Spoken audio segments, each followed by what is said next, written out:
जैसे इस मूवी का स्टार्ट होता है, हमें मूवी का मेन कैरेक्टर सियोंग दिखाया जाता है और उसकी बेटी का बर्थडे होता है। इसीलिए सियोंग की मदर उसे कुछ पैसे देती है ताकि वो अपने बेटे को डिनर पर ले जा सके। लेकिन अब सियोंग को और पैसों की जरूरत होती है, तो इसीलिए वो अपनी मदर का एटीएम कार्ड चुरा लेता है। इसके बाद वो अपनी मदर के सारे पैसे चुरा लेता है और पैसों को वो लगा देता है हॉर्स राइडिंग में, और इस गेम में वो 4 मिलियन वॉन जीत जाता है। अब सियोंग ने एक कंपनी से बहुत सारे पैसे उधार ले रखे थे, तो इसीलिए वही लोग उसके पीछे पड़ जाते हैं। इसके बाद वो सियोंग को पकड़ ही लेते हैं और वो उसे काफी मारते हैं। और जब सियोंग उनके पैसे लौटाने के लिए अपने पॉकेट्स चेक करता है, तो वो देखता है कि उसके पास तो पैसे हैं ही नहीं, यानी वो वाले पैसे जिसने हॉर्स राइडिंग में जीते थे। और तब उसे याद आता है कि जब वो इन लोगों से बचकर भाग रहा था तो वो एक लड़की से टकरा गया था, तो जरूर उसी लड़की ने ही उसकी जेब काट ली। अब क्योंकि सियोंग के पास पैसे तो होते ही नहीं, तो इसीलिए वो लोग उसे 1 महीने का और टाइम देते हैं जिसमें कि वो उनके पैसे लौटा दे। इसके बाद सियोंग कुछ पैसों का अरेंज करता है और अपनी बेटी को डिनर पर ले जाता है। इसके बाद सियोंग जल्दी से स्टेशन पर पहुंचता है, लेकिन अनलकीली उसकी ट्रेन तो मिस हो गई थी। और जब सियोंग वहां पर बैठकर ट्रेन के आने का वेट कर रहा था कि तभी अचानक से उसके पास एक आदमी आता है, और ये अननोन पर्सन था, यानी सियोंग उसके बारे में कुछ नहीं जानता था। फिर वो अननोन पर्सन सियोंग को कहता है कि मैं तुम्हारे साथ एक गेम खेलना चाहता हूँ। वो सियोंग को कहता है कि अगर तुम इस गेम में जीत गए तो मैं तुम्हें 1 लाख वॉन दूंगा। तब इतने सारे पैसों का सुनकर सियोंग के गेम खेलने के लिए एग्री हो जाता है। इसके बाद सियोंग काफी मार खाने के बाद ये गेम जीत जाता है, यानी वो 1 लाख वॉन हासिल कर लेता है। इसके बाद वो अननोन पर्सन सियोंग को एक कार्ड देता है, ये कहते हुए कि अगर तुम और पैसे जीतना चाहते हो तो इस कार्ड पर जो नंबर लिखा हुआ है उस पर कांटेक्ट करना। इसके बाद सियोंग जब अपने घर जाता है तो उसकी मदर उसे कहती है कि तुम्हारी बेटी अगले साल अपने स्टेप फादर के साथ यूएस में शिफ्ट हो रही है। यहाँ पर हमें ये पता चलता है कि सियोंग की डिवोर्स हो गई है और उसकी वाइफ ने दूसरी शादी भी कर ली है। लेकिन सियोंग कभी भी ये नहीं चाहता था कि उसकी बेटी उसे दूर जाए, लेकिन उसे बहुत सारे पैसे चाहिए होते हैं अपनी बेटी की कस्टडी वापस लेने के लिए, तो इसीलिए सियोंग उस कार्ड वाले नंबर पर कॉल करता है। इसके बाद सियोंग को एक गाड़ी में लाया जाता है जहाँ पर और भी लोग थे, लेकिन फिर उन सारे लोगों को बेहोश कर दिया जाता है। और जब उन सब लोगों की आंख खुलती है तो वो खुद को एक फैसिलिटी में पाते हैं जहाँ टोटल 456 लोग थे, और वो वहाँ पर एज अ प्लेयर थे क्योंकि उन सबको एक यूनिफॉर्म भी पहनाया हुआ था। इस फैसिलिटी का होस्ट यानी लीडर एक आदमी था जो कि फ्रंट मैन था वहाँ पर, और वह सब पर नजर रख रहा था। अब यहाँ पर एक कॉमन चीज थी कि जितने भी लोगों को वहाँ पर लाया गया था उन सब ने कर्जे लिए हुए थे बहुत ज्यादा। सियोंग वहाँ पर प्लेयर नंबर 1 से मिलता है जो कि एक बूढ़ा आदमी था। उस बूढ़े आदमी को ब्रेन ट्यूमर था, यही वजह थी कि वो यहाँ पर आया था क्योंकि उसकी लाइफ तो वैसे भी खत्म ही होने वाली थी। इसके बाद वहाँ पर दो प्लेयर्स जिनमें लड़के का नाम सैब्योक और लड़के का नाम जेंग होता है, उनके बीच फाइट होती है। अब यहाँ पर सैब्योक वही लड़की थी जो सियोंग के पैसे लेकर भाग गई थी, यानी उसी ने उसकी जेब काटी थी। सियोंग तो उसे देखते ही पहचान लेता है, इसीलिए वो अपने पैसे मांगने के लिए उसके पास जाता है। तभी वहाँ पर कुछ गार्ड्स आ जाते हैं जिन्होंने पिंक कलर का यूनिफॉर्म पहना था और उनके फेस अच्छी तरह से कवर्ड थे। गार्ड्स उन सभी प्लेयर्स को बताते हैं कि तुम्हें यहाँ पर टोटल 6 गेम्स खेलने होंगे और जो इस गेम का विनर होगा उसे बहुत सारे पैसे मिलेंगे।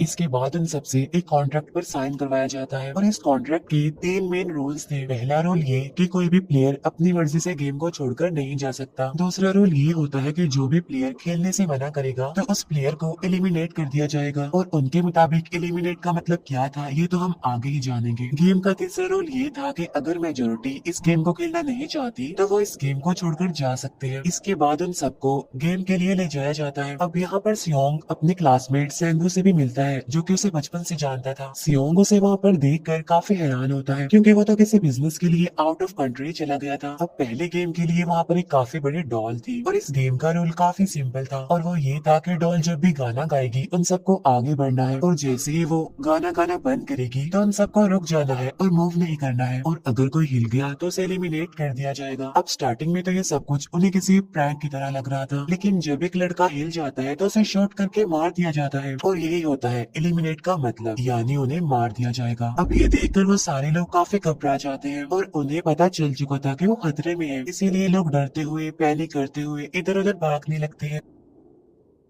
लेकिन अब क्योंकि गेम का रूल था इसीलिए जो जो भी हिलता है उसे मार दिया जाता है, और जितने भी सर्वाइवर होते हैं वो किसी न किसी तरह इस गेम को कंप्लीट कर ही लेते हैं। लेकिन जो लोग मर जाते हैं उनकी डेड बॉडीज को वहां से ले जाया जाता है, और अब 456 प्लेयर्स में से सिर्फ 255 ही रह गए थे। अब क्योंकि वो सारे प्लेयर्स इतना ज्यादा डर जाते हैं कि अब कोई भी गेम खेलना नहीं चाहता था। लेकिन जैसा कि रूल नंबर 3 था कि अगर मेजोरिटी चाहे तो वो ये गेम स्किप कर सकती है, तो इसीलिए उनका लीडर यानी फ्रंटमैन वोटिंग करवाता है। लेकिन इससे पहले उन्हें प्राइज मनी दिखाई जाती है, यानी जो विनर को मिलेगी। लेकिन इन केस अगर कोई गेम को छोड़कर चला जाएगा तो ये सारे पैसे मरे हुए प्लेयर्स की फैमिलीज को मिल जाएंगे। और ये prize money total 45 billion won होती है। इसके बाद वोटिंग करवाई जाती है, जिसमें मेजोरिटी इस गेम को खेलना नहीं चाहती थी, तो इसीलिए गेम को यहीं पर स्टॉप कर दिया जाता है। लेकिन अगर कभी फ्यूचर में वो लोग चाहें तो इस गेम को रिज्वाइन कर सकते हैं। इसके बाद सभी लोगों को उनके घरों पर छोड़ दिया जाता है। नेक्स्ट डे सियोंग पुलिस स्टेशन जाता है और वहाँ पर वो पुलिस को सारी बात बता देता है। लेकिन उन लोगों को सियोंग की बातों पर यकीन नहीं होता और उल्टा वो लोग उसे पागल समझने लग जाते हैं। इसके बाद सियोंग उन्हें वही वाला कार्ड दिखाता है, लेकिन हैरान कर देने वाली बात तो ये है कि उस पर जो नंबर था वो रॉन्ग था। इसके बाद सियोंग जब घर जाता है तो उसकी मदर वहाँ पर नहीं होती। उधर सियोंग का क्लासमेट सैंगवू अपनी मदर को छुप कर देख रहा होता है और तभी वहाँ पर सियोंग भी आ जाता है। यहाँ पर सैंगवू अपसेट होते हुए सियोंग को बताता है कि मेरे ऊपर 6 बिलियन का कर्ज है। वो बताता है कि मैंने क्लाइंट्स के पैसे लेकर स्टॉक मार्जिन में लगा दिए थे, लेकिन अनलकीली वो सारे पैसे डूब गए। और तभी सियोंग के पास हॉस्पिटल से कॉल आती है। सियोंग की मदर का पाँव काफी इंजर्ड था, लेकिन डायबिटीज का ट्रीटमेंट ना होने की वजह से उनकी चोट और ज्यादा बढ़ गई। तब डॉक्टर सियोंग को बताते हैं कि तुम्हारी मदर का ट्रीटमेंट हो सकता है, लेकिन इसके लिए हमें इनका पाँव काटना होगा। लेकिन इस ऑपरेशन में बहुत सारे पैसे लगने वाले थे, लेकिन जाहिर सी बात है सियोंग के पास इतने पैसे तो होते नहीं। इवन उसने तो अपनी मदर के इंश्योरेंस के पैसे भी उड़ा दिए थे। तब इसीलिए सियोंग पैसे मांगने के लिए अपनी वाइफ के पास जाता है, लेकिन उसकी वाइफ उसे पैसे देने से इनकार कर देती है। फिर उसकी वाइफ अपने हस्बैंड को बताती है कि सियोंग आया था पैसे मांगने के लिए, और तभी उसका हस्बैंड सियोंग को पैसे देने आता है। साथ साथ उसे ये भी कहता है कि मेरी फैमिली से दूर रहो। लेकिन सियोंग उसे मारने लगता है और तभी उसकी बेटी भी वहाँ पर आ जाती है। इसके बाद सियोंग का एक फ्रेंड अपने बॉस के पास पैसे मांगने जाता है, लेकिन उसका बॉस उसे पैसे देने से मना कर देता है, तो इसीलिए उन दोनों के बीच फाइट होने लगती है। इस फाइट के दौरान उसके बॉस का हाथ मशीन में आ जाता है, तो मौके का फायदा उठाकर सियोंग का फ्रेंड पैसे लेकर वहाँ से भाग जाता है। फिर इसके बाद सियोंग का फ्रेंड अपने घर आकर अपनी वाइफ को कहता है कि पहली फ्लाइट लो और जाओ यहाँ से। इसके बाद सैबियोक एक एजेंट से मिलती है, क्योंकि उसने अपनी मदर को नॉर्थ एरिया से साउथ एरिया में लाना था। सैबियोक वही लड़की जिसने सियोंग की जेब काटी थी, लेकिन यहाँ अपनी मदर को लाने के लिए सैबियोक को बहुत सारे पैसों की जरूरत थी। अब सैबियोक का एक छोटा भाई भी होता है, जिससे उसने प्रॉमिस किया होता है कि मैं मदर को जरूर ले आऊंगी। इसके बाद हमें एक ऑफिसर दिखाया जाता है, और इस ऑफिसर का भाई कुछ टाइम से मिसिंग था, इसीलिए वो ऑफिसर अपने भाई के घर जाता है, जहाँ उसे पता चलता है कि उसका भाई तो पिछले कुछ दिनों से अपने घर पर भी नहीं आया। और जब वो ऑफिसर घर को चेक कर रहा होता है तो उसे एक कार्ड मिलता है वहाँ पर, और इस ऑफिसर ने सेम ऐसा ही कार्ड पुलिस स्टेशन में सियोंग के पास भी देखा था, तो इसीलिए वो ऑफिसर सियोंग के पास जाकर उससे इस बारे में पूछता है, लेकिन सियोंग उसे कुछ नहीं बताता। इसके बाद सियोंग जब अपने घर जाता है तो उसे वो कार्ड दोबारा मिल जाता है वहाँ पर। अब सियोंग डिसाइड करता है कि वो दोबारा से उस गेम को ज्वाइन करेगा, इसीलिए सभी प्लेयर्स को एक शिप के पास ले जाया जाता है। इधर ही वो ऑफिसर भी गाड़ियों का पीछा करते हुए उस शिप तक आ जाता है। वो एक गार्ड को मारकर उसे पानी में फेंक देता है। इसके बाद उन सभी प्लेयर्स को एक आइलैंड पर मौजूद फैसिलिटी में लाया जाता है। अब यहाँ पर उन्हें जरा भी अंदाजा नहीं था कि अगला गेम कौन सा होगा और उसे कैसे खेला जाएगा। इसके बाद वो लोग अपनी अलग अलग टीम्स बना लेते हैं। रात को सैबियोक और उसके फीमेल फ्रेंड वॉशरूम जाते हैं। यहाँ पर सैबियोक गार्ड्स की नजरों से बचते हुए उस फैसिलिटी को एक्सप्लोर करने लगती है। तभी वो देखती है कि गार्ड्स बड़े बड़े बर्तनों में कुछ बना रहे हैं,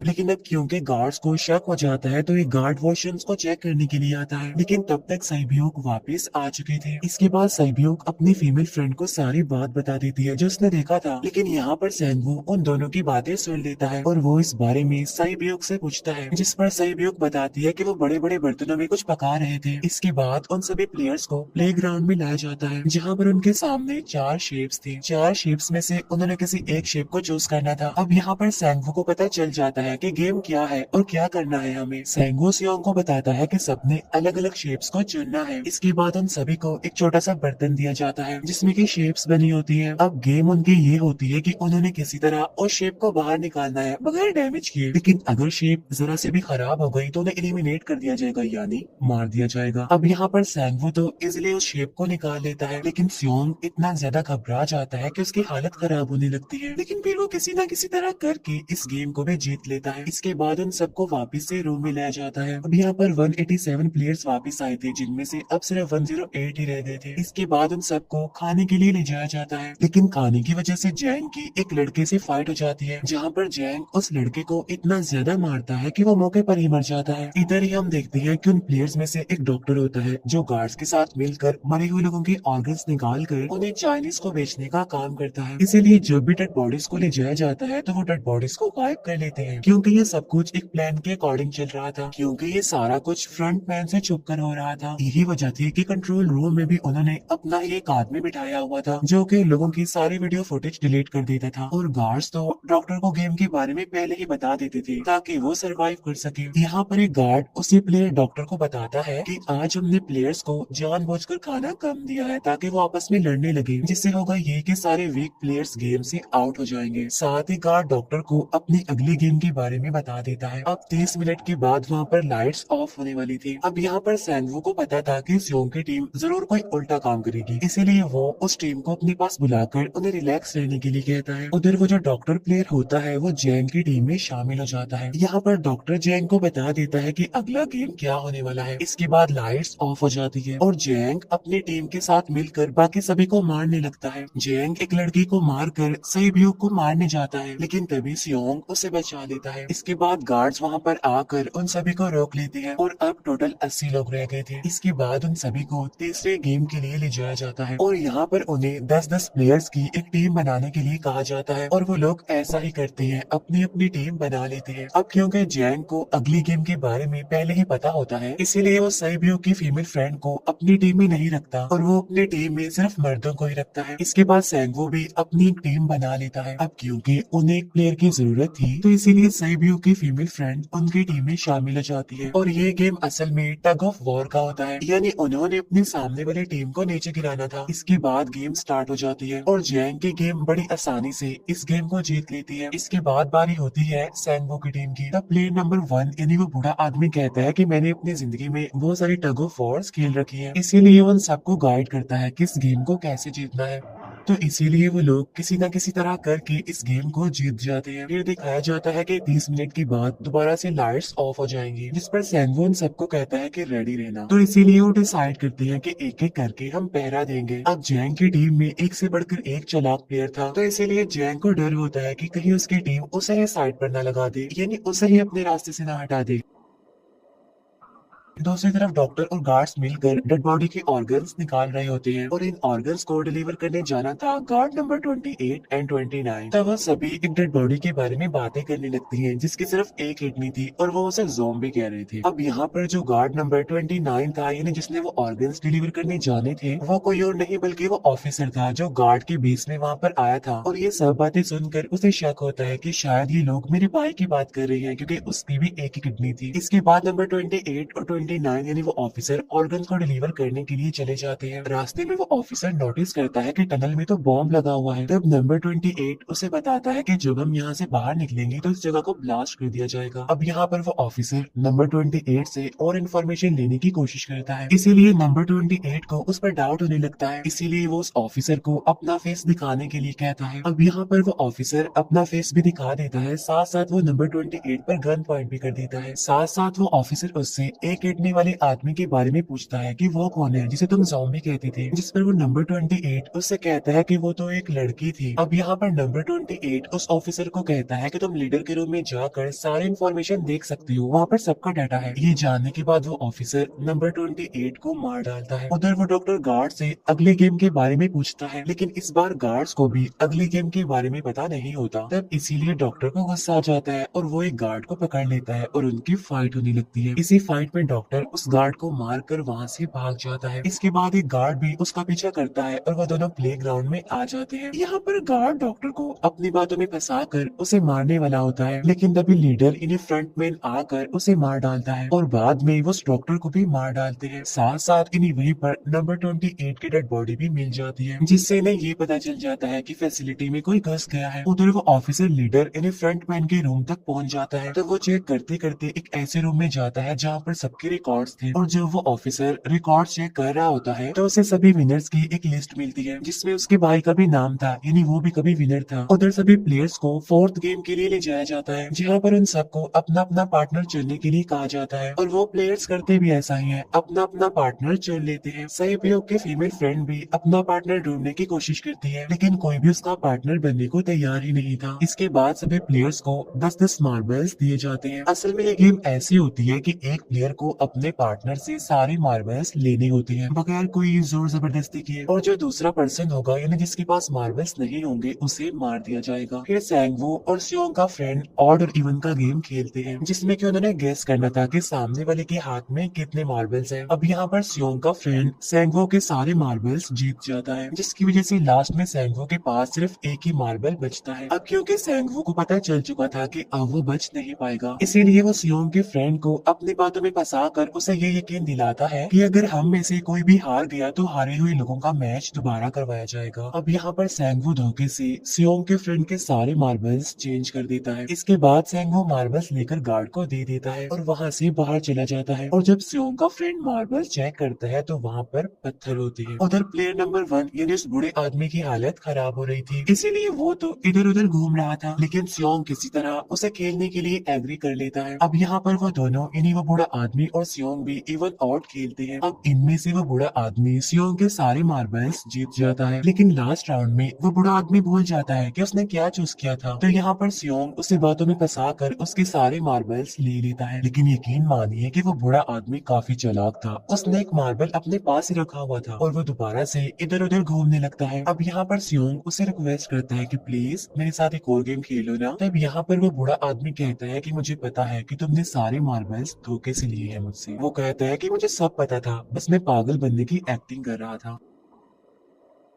तब यह सुनकर सियोंग को उस पर तरस आ जाता है और वो उसे ही सारे मार्बल्स दे देता है। उसके बाद सैब्यूक और उसकी फीमेल फ्रेंड भी गेम खेल रहे होते हैं। उनकी गेम ये होती है कि जो मार्बल्स को दीवार के ज्यादा करीब फेंकेगा वही जीतेगा। पहले सैब्यूक अपने मार्बल्स फेंकती है लेकिन जब सैब्यूक की फ्रेंड की बारी आती है तो वो अपने सारे मार्बल्स फेंक देती है। लेकिन जब सैब्यूक ये देख लेती है तो वो अपने फ्रेंड को दोबारा फेंकने के लिए कहती है, जिस पर उसकी फ्रेंड कहती है कि नहीं सैब्यूक, मैं बिल्कुल अकेली हूँ, मेरे पीछे तो कोई भी नहीं है, लेकिन अगर तुम्हें कुछ हो गया तो ये अच्छी बात नहीं है, तुम्हारे पीछे तुम्हारा छोटा भाई है, तुम्हारा वेट कर रहा है वो। और इसी वजह से सैब्यूक की फ्रेंड को मार दिया जाता है। इसके बाद उन सबकी डेड बॉडीज को वहाँ से ले जाया जाता है। इसके बाद वो सब वापिस से रूम में आ जाते हैं। यहाँ पर जैंग देखता है कि सैब्यूक की वो वाली फ्रेंड तो अभी तक जिंदा है जो कि बड़ी आराम से बैठी हुई थी। अब यहाँ पर हमें पता चलता है कि सैब्यूक की ये वाली फ्रेंड जैंग की भी फ्रेंड थी, लेकिन अब क्योंकि उन दोनों के बीच किसी बात को लेकर क्लैश चल रहा था तो इसीलिए जैंग की वो फ्रेंड उसे बुली करने लगती है। इसके बाद फ्रंटमैन को एक डेड बॉडी के पास उस ऑफिसर का आईडी कार्ड मिल जाता है। तभी फ्रंटमैन को पता चलता है कि उसके सारे वीआईपीस आ चुके हैं, तो इसीलिए फ्रंटमैन उन्हें लेने के लिए चला जाता है। फिर सारे वीआईपीस को उनके रूम में लाया जाता है। इसके बाद फ्रंटमैन वीआईपीस के आने के बारे में एक और आदमी को जाकर बताता है और यही आदमी मेन होता है। और ये कौन होता है हम ये आगे जानेंगे। फिर नेक्स्ट डे उन सबको 5वें गेम के लिए लाया जाता है जहाँ पर 1 से लेकर 16 तक नंबर पड़े होते हैं और वो सभी प्लेयर्स अपना अपना नंबर ले लेते हैं। नंबर का मतलब ये था कि जो नंबर भी एक प्लेयर पर आएगा उसके मुताबिक ही उसकी बारी आएगी। अब यहाँ पर लास्ट में पहला और आखिरी नंबर रह जाता है यानी 1 और 16। तो यहाँ पर सियोंग कंफ्यूज हो जाता है कि उसे कौन सा नंबर चूज करना चाहिए। अगर उसने पहला नंबर लिया तो वो फंसेगा और मरेगा क्योंकि उसे नहीं पता कि गेम क्या है, और अगर लास्ट नंबर लेगा तो क्या पता उसकी बारी ही ना आए, टाइम कम रह जाए। और तभी वहाँ पर एक आदमी आ जाता है और वो सियोंग को कहता है कि मुझे पहला नंबर चाहिए क्योंकि मैं अपनी जिंदगी में कभी भी फर्स्ट नंबर पर नहीं आया। फिर इसके बाद उन्हें गेमिंग रूम में लाया जाता है। अब इस गेम का रूल ये होता है कि दिए हुए टाइम में उन्हें ब्रिज की दूसरी साइड पर जाना है। अब इसके बीच में 2 तरह के ग्लास लगे होते हैं, एक तो होता है आम ग्लास और एक होता है टेम्पर्ड ग्लास। आम ग्लास पर पाँव रखते ही वो टूट जाएगा और वो लोग नीचे गिर जाएंगे। इसके बाद गेम स्टार्ट हो जाता है और वो लोग एक एक करके मरने लगते हैं। फिर एक टाइम ऐसा आता है जब जैंग सबके सामने होता है और वो आगे ही नहीं बढ़ रहा होता। अब उनके पास एक ही रास्ता था, या तो वो आगे जाए या सारे ही मर जाए। और तभी जैंग के सामने उसकी वही फ्रेंड आ जाती है जो उसे बुली कर रही थी और वो वो जैंग को कहती है कि मैंने तुम्हें कहा था कि जिस दिन तुमने मुझे धोखा दिया मैं तुम्हें मार दूंगी। इसके बाद वो जैंग को पकड़ लेती है और उसे लेकर नीचे कूद जाती है, जिसकी वजह से उन दोनों की मौत हो जाती है। अब वहाँ पर एक आदमी था जो कि ग्लास कंपनी में काम करता था और उसे पता था कि टेम्पर्ड ग्लास कौन सा है, लेकिन जब फ्रंट मैन को इस बात का पता चल जाता है तो वो लाइट्स ऑफ करवा देता है ताकि वो ग्लास को पहचान ही ना पाए। अब लास्ट में एक ही स्टेप बचता है और उनके पास तो टाइम ही नहीं था, इसीलिए सैंगवो उस आदमी को धक्का दे देता है। तो यहाँ पर सैंगवो, सियोंग और सैब्योक ब्रिज को पार कर लेते हैं, लेकिन ग्लास टूटने की वजह से उन्हें काफी चोट लग जाती है, खास तौर पर सैब्योक को।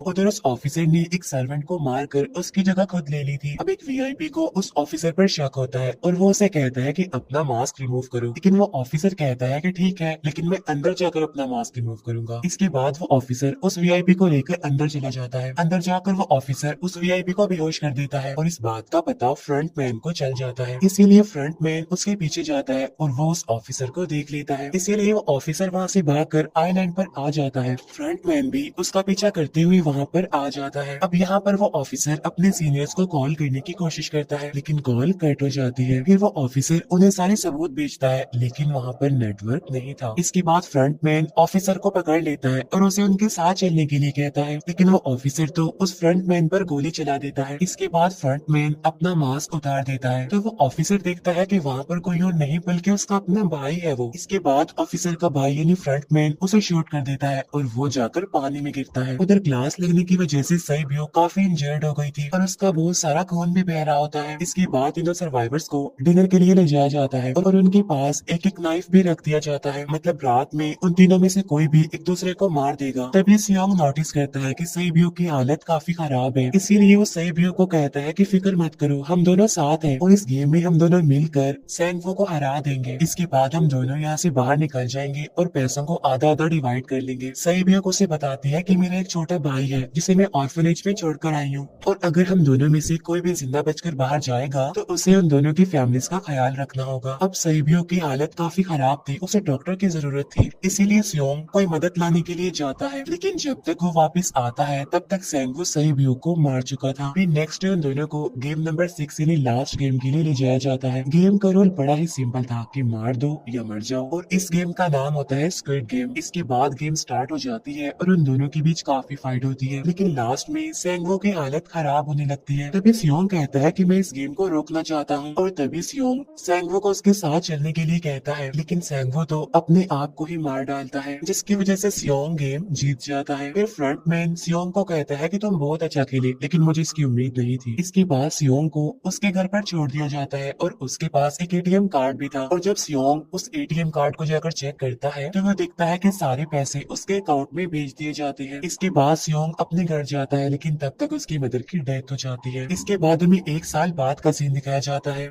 जहाँ पर हम देखते हैं कि सियोंग की हालत काफी खराब हो गई है, यानी वो अब काफी नशा करने लग गया है और उसने अब तक उन पैसों को हाथ तक नहीं लगाया। एक दिन एक फूल बेचने वाली औरत सियोंग के पास आती है और वो उसे सेम वैसा ही कार्ड देती है जिसमें एक एड्रेस लिखा हुआ था और फिर सियोंग उस एड्रेस पर जाता है जहाँ पर उसे पता चलता है कि ये सारा किया धरा किसी और का नहीं बल्कि उस बूढ़े का है, प्लेयर नंबर 1 का, और वो अभी भी जिंदा है। यहाँ पर वो बूढ़ा आदमी सियोंग को बताता है कि मैं अपनी लाइफ से बोर हो चुका था और ये सारी गेम मैंने अपने क्लाइंट्स के साथ मिलकर बनाई ताकि मैं लोगों को मरता हुआ देखकर एंजॉय कर सकूं, लेकिन हाँ, हमने किसी को मजबूर नहीं किया था ऐसा करने के लिए और मैंने गेम में इसीलिए पार्टिसिपेट किया क्योंकि गेम देखने से ज्यादा उसे खेलने में मजा आता है। वो कहता है जो पैसे तुम्हारे पास है वो मेरे ही है और ये कहते ही उस बूढ़े आदमी की मौत हो जाती है। इसके बाद सियोंग सैब्यो के छोटे भाई के पास जाता है और उसे लेकर वो जाता है सैंगवो की मदर के पास और वो सैंगवो की मदर को कहता है कि इस बच्चे का ख्याल रखना, साथ साथ वो उसे एक बैग भी देता है जिसमें बहुत सारे पैसे होते हैं। इसके बाद सियोंग स्टेशन पर जाता है जहाँ पर उसे वही अननोन पर्सन मिलता है जो कि उसे मूवी के स्टार्ट में भी मिला था। यहाँ पर सियोंग उसका पीछा भी करता है,